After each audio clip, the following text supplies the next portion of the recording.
Welcome. In today's video, we're going to look at some more examples of the use of mathematical induction, and in particular, we're going to look at proofs that involve inequalities. So let's have a look at two examples now. Using mathematical induction, prove that 2 to the power of n is greater than 2n plus 1 for all values of n greater than or equal to 3. Again, the first step in a mathematical induction proof will be to define the proposition Pn. Now I want you to notice that for inequality proofs, if we have a look at the previous slide, the original proposition was that 2n is greater than, or 2 to the power of n is greater than or equal to 2n plus 1. When we are dealing with proofs of inequality, what is best practice, or to make our proofs easier to comprehend and easier to do, what is best practice is to move one side of the equation to the other side. So here I've got 2n plus 1. I move that to the other side. So if we have a look at the next slide, you see here I've rearranged the proposition so that I've got 2 to the power of n minus 2n minus 1 is greater than or equal to 0. And this will actually allow us to make the proof, it allows easier computation, I suppose, during the proof. And again, but it's still the same values of n. So again, what we do is we have a look at the basis case. So the basis case in this case will be n equals 3, not n equals 1. The base case, or the initial step, will be at n equals 3. So for n equals 3, what we have is that the left-hand side of the equation is 2 cubed minus 2 to the 3, 2 times 3 minus 1, which is equal to 1, which is greater than or equal to the right-hand side of the equation, which is equal to 0. So P of n is true for n equals 3. So now what we're going to do is have a look at the inductive step about this equation,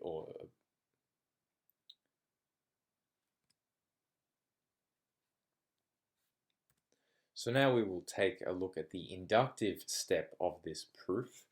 So here again, what we do is we assume that Pn is true for some dummy variable n equals k.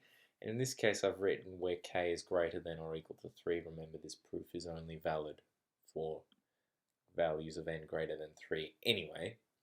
And so what this assumes is that, again, we put this in the proof itself. So remember, this is the original proposition, except I've replaced all the n's with k's. So I've assumed it's true for some n equals k.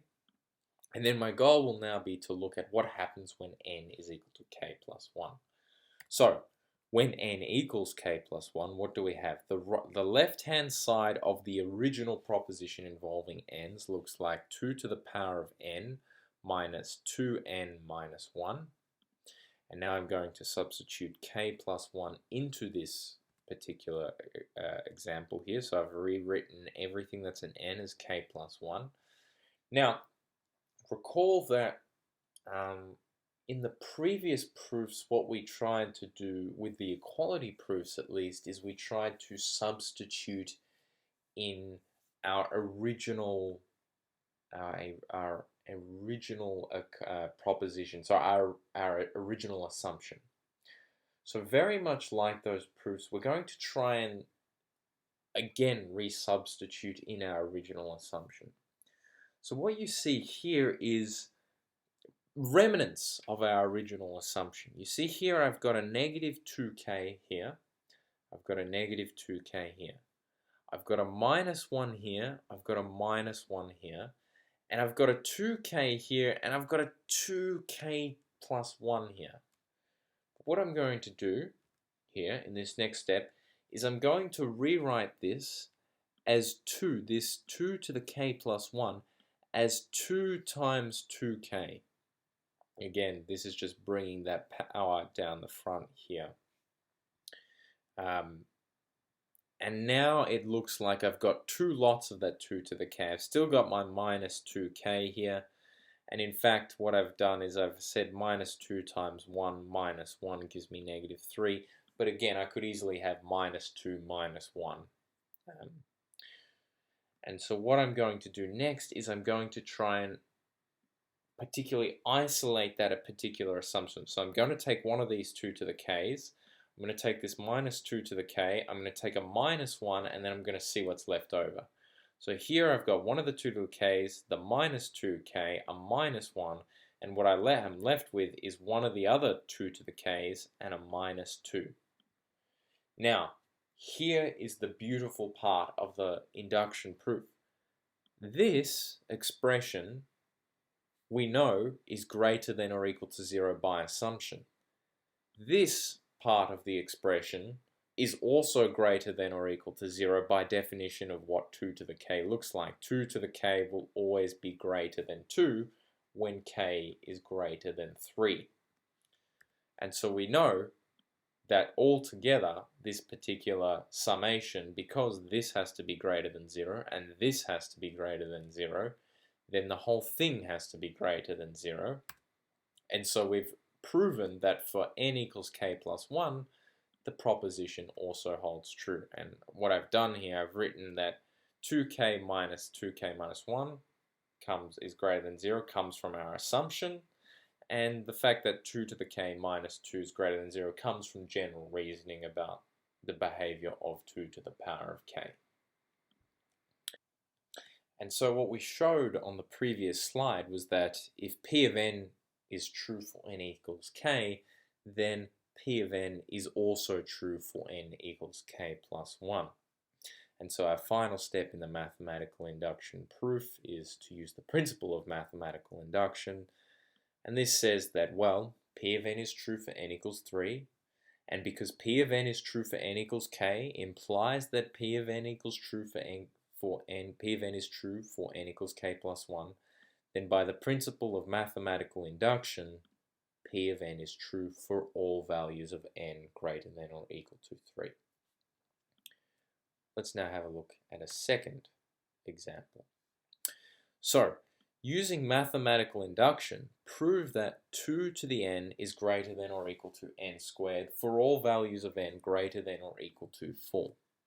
So again, what we're going to do here with an inequality proof is we're going to move one side of the equation to the other side in our proposition. So that proposition above is equivalent to the proposition Pn that 2 to the power of n minus n squared is greater than or equal to 0 for all n greater than or equal to 4. Again, we're going to check the initial step. So we're going to try when n equals 4. So when n equals 4, our left-hand side of the equation is 4 to the power of 4 minus 4 to the power of 2, which happens to be equal to 0, 16 minus 16, which is 0, which is greater than or equal. It's actually equal to the right-hand side, but it also satisfies that it's greater than or equal to the right-hand side, therefore. And so now that we've shown that, at least Pn is true for n is equal to 4. Again, we're going to use our inductive step now. So in our inductive step, we're going to assume it's true for some n equals k. Remember where k is greater than or equal to 4. In other words, we're going to assume that 2 to the power of k minus k squared is greater than or equal to 0. And now we're going to look at the case where n is equal to k plus 1 ahead of k. And in this case, when n is equal to k plus 1, our left-hand side of the equation becomes 2 to the k plus 1 minus k plus 1 squared. We're going to do some bit of expansion. Remember, again, in these scenarios, what we want to do is we want to make this expression, or this left-hand side of the expression, when n is equal to k plus 1, look as similar to this expression as possible to this expression. So the first thing I'm going to note is, again, I've got this 2 to the k plus 1 can be written as 2 times 2 to the k. And again, I'm going to expand this k plus 1 squared here as k squared plus 2k plus 1 in the brackets. And then again, I want to try and mimic this original assumption at the top. So you notice I've got one lot of 2 to the k here, and I've got a minus k squared here. So I'm going to bring those two together. And so if I bring those two together, I've still got 1 2 to the k left over from this 2 times 2 to the k. I've still got my minus 2 to the k, and I've still got my minus 1 here. And what I want us to notice here, and strategically why I made us do the other example before, what do you notice about this particular expression here? It looks exactly like the expression we had to prove in the previous example. 2 to the k minus 2k minus 1 we know is greater than 0 for when k is greater than or equal to 3, as we proved in the previous example. And also we know that this particular part in the expression 2 to the k minus k squared is greater than or equal to 0 by assumption.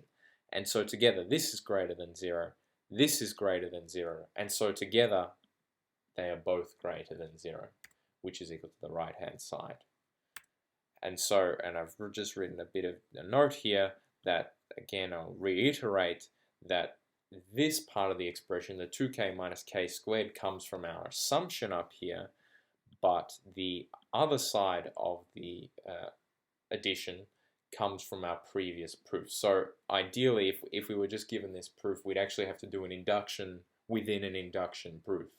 But I logically structured this video so we wouldn't have to, and we've already proven that this is in fact the case. So again, what we have shown is that if P of n is true for n equals k, then P of n is also true for n equals k plus 1. And so our last step is to say, well, P of n is true for n equals 4, and P of n is true for n equals k implies Pn of true is true for n is equal to k plus 1. And so by the principle of mathematical induction, P of n is true for all n greater than or equal to 4.